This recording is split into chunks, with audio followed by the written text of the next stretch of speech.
Уважаеми колеги, дами и господа, на тази пресконференция ще удовлетворим огромният интерес на медиите на обществото по отношение на водачите на листите на коалиция Обединени патриоти.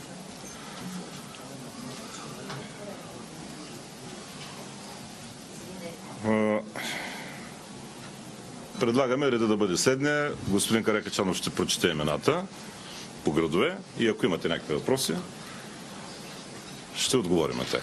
Заповядайте, господин Каракачанов. Благодаря, господин Симеонов. А с вашия почерк ви по-лесно ще го разчетете, така че заповядайте, прочетете списъка. Господин Сидоров, заповядайте. И ви трябва да се изявите на какъв начин. Разчиташ ли? Не сме млади, без очилата ще Все още. За София 23-ти район водач е Валери Симеонов. Чува ли се? София 23-ти район водач Валери Симеонов. София 24-ти район Юлиан Ангелов. 25-ти район Волен Сидоров. София област Явор Нотев. Пловдив Славчо Атанасов. Пловдив област Борис Ячев. Варна Валентин Касабов. Бургас Валери Симеонов. Русе Искрен Веселинов. Стара Загора Десислав Чукулов. Пазарджик Станислав Станилов. Благоевград Атанас Стоянов.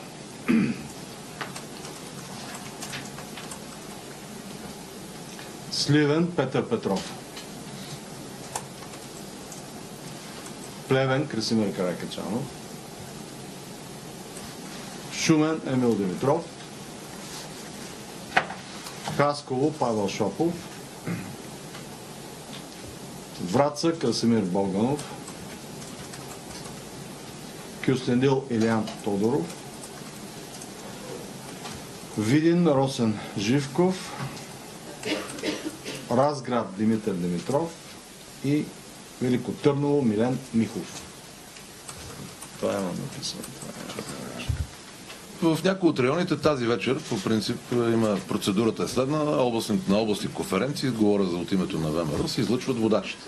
Има 3-4 района, в които тази вечер и утре сутринта са неизвестни горе-долу номинациите, но все пак областната структура е тази, която ще си гласува водача, след като трябва да бъде от ВМРО, така че няколко от районите тази вечер към 7 часа ще приключат или утре сутринта до обяд.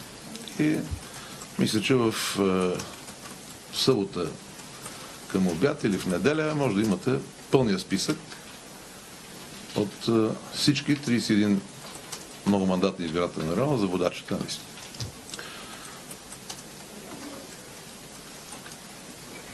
Заповядайте за въпроси.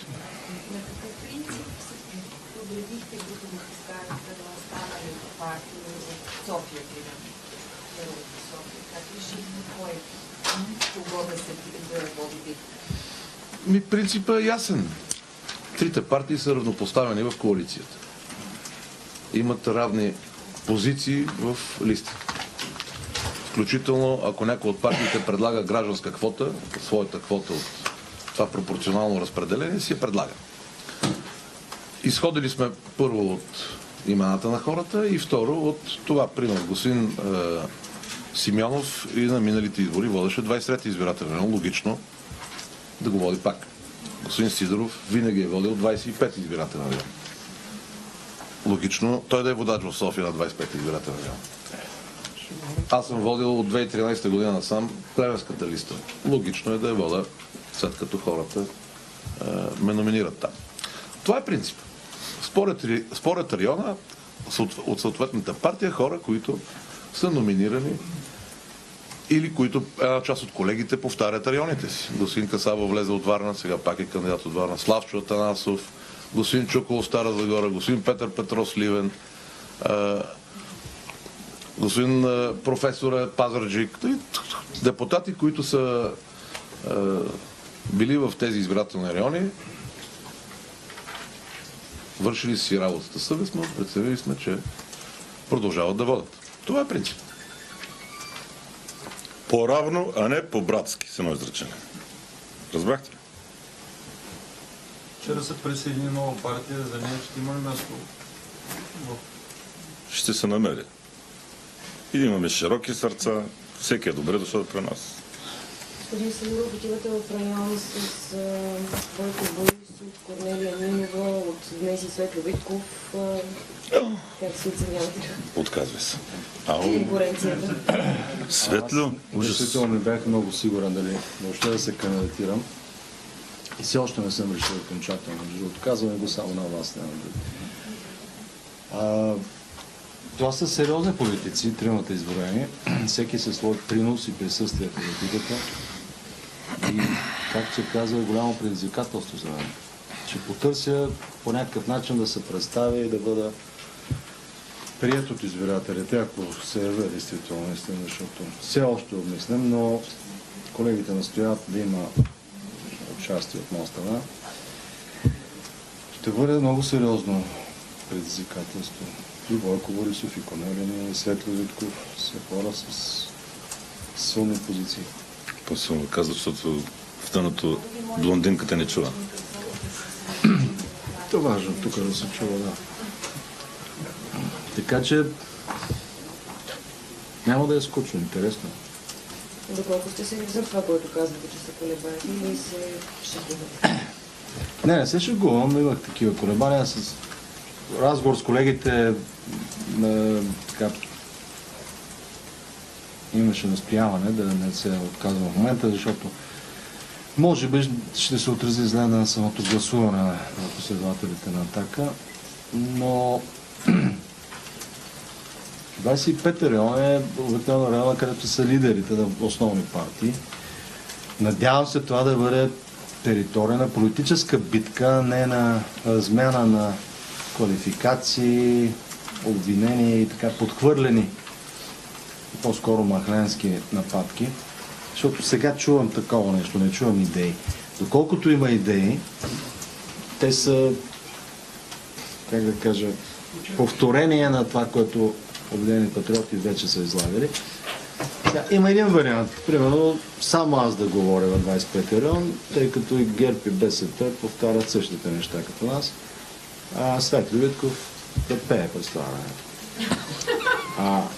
Другия вариант е да излязат с дискусия в подходяща зала в 25-ти район, от всички вас, пред всички медии, и да говорим всеки с идеите си, с политическите си виждания през годините, назад и сега, какво точно предлага и за какво се бори.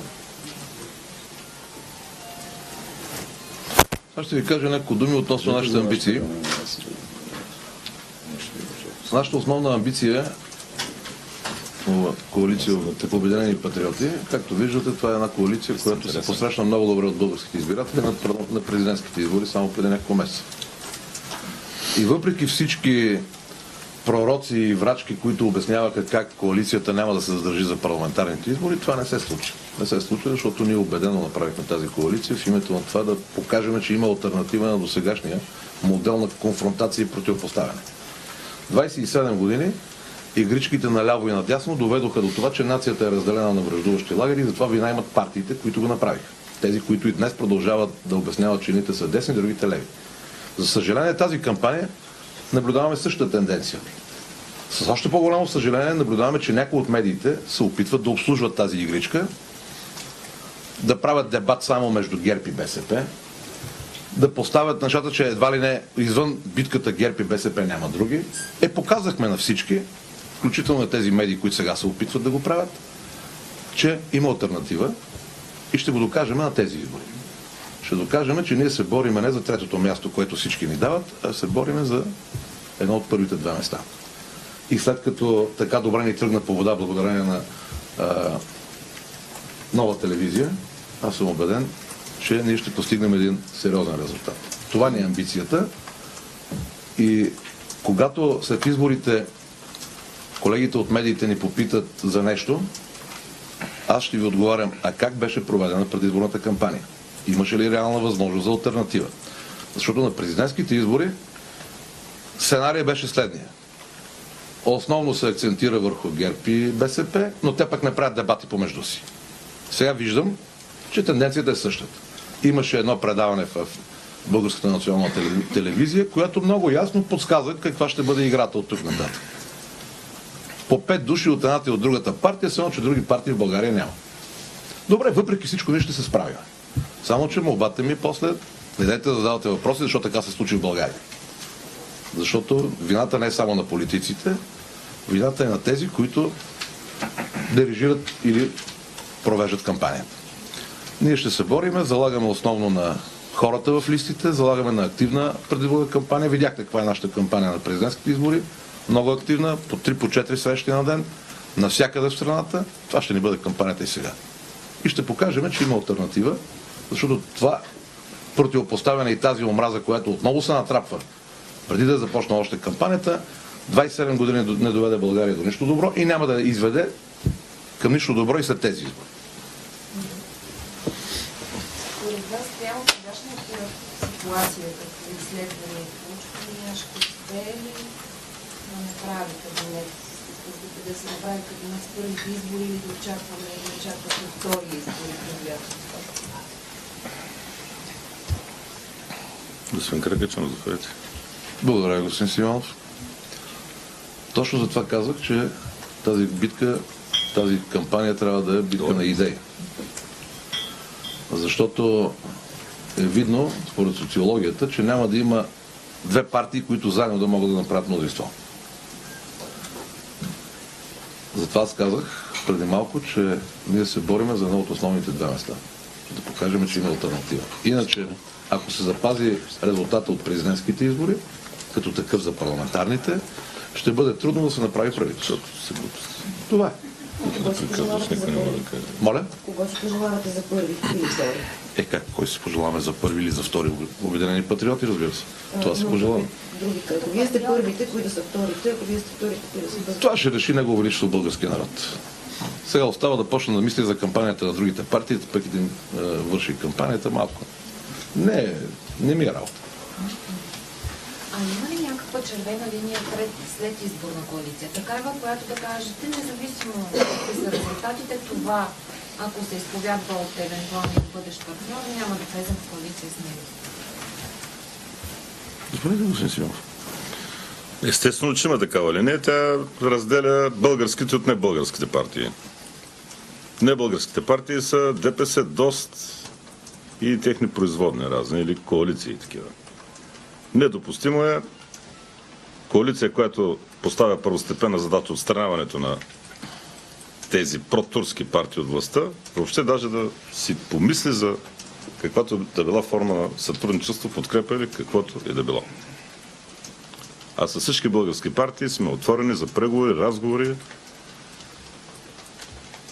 както сме били до сега. Председател на предизборния щаб, кой ще бъде? Аз искам все пак да благодаря на 14-те колежки, че най-сетне дадаха думата на един от тримата мъже да зададе въпрос. Благодарим, господин Лисицов. Това са въпроси, които не са решени още.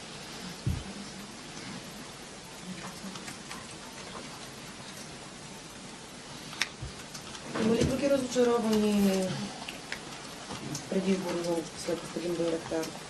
И това ли е причината да не сте готови с всички задачи? Разочароване винаги ще има, винаги е имало. В край на краищата имаме обща кауза. В момента завършваме общата си програма. Който не му харесва прав му път, който смята да работи с нас, ще остане. Да не се фиксираме върху отделни фигури. В момента представяме тук десетки хора, които са готови да променят своята съдба и да служат на държавата. И също така, надявам се да представляваме и милиони хора, които имат желание за сериозна промена в България. Така че няма местно да говорим за отделни хора. Благодарим за усмивките и за...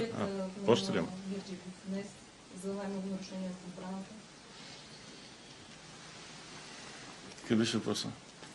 След отчета, който беше даден днес, че има най-много нарушения в Министерството на отбраната. Имате ли коментар?